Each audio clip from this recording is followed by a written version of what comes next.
श्री कृष्ण कहते हैं कि अगर आपके साथ भी बार बार बुरा ही बुरा हो रहा है तो आप हमेशा एक बात मेरी याद रखना, जो कि ये है, आप अपने मन में ये सोच लेना कि जो हुआ अच्छा हुआ, जो होगा अच्छा होगा।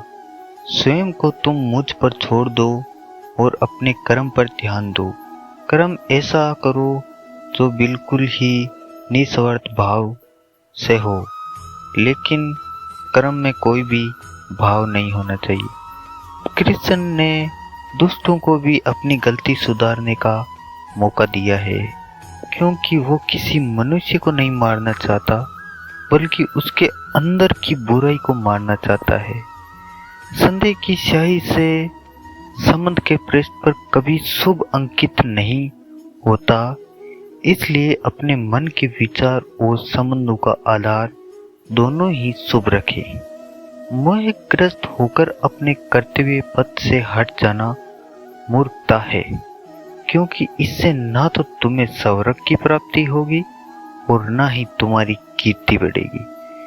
इस भौतिक संसार का यह नियम है कि जो वस्तु उत्पन्न होती है, कुछ काल तक रहती है, अंत में लुप्त हो जाती है, चाहे वे हमारा शरीर हो या फल हो।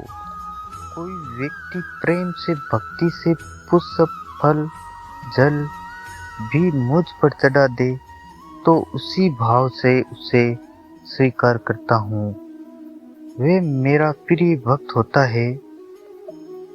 उससे मत डरो जो वास्तविक नहीं है, न कभी था ना कभी होगा।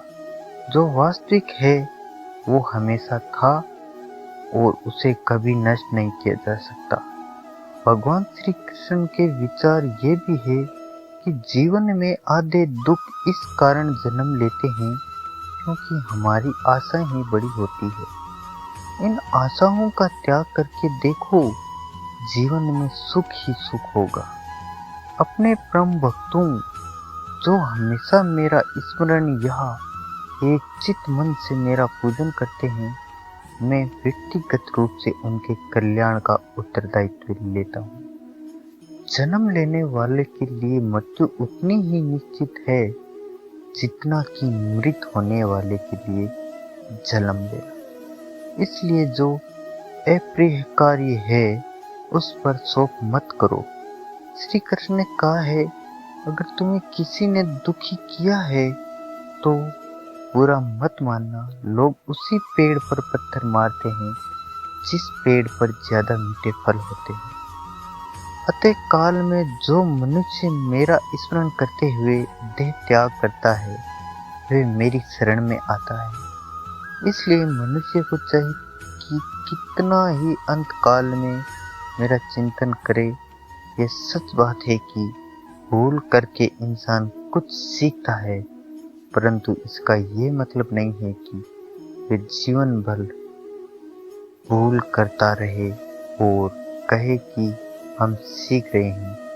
कृष्ण कहते हैं कि इस जगत में मनुष्य भौतिक वस्तुओं का भोग कर सकता है, अगर वे चाहे तो सब कुछ छीन सकता है, मनुष्य कुछ भी नहीं कर सकता।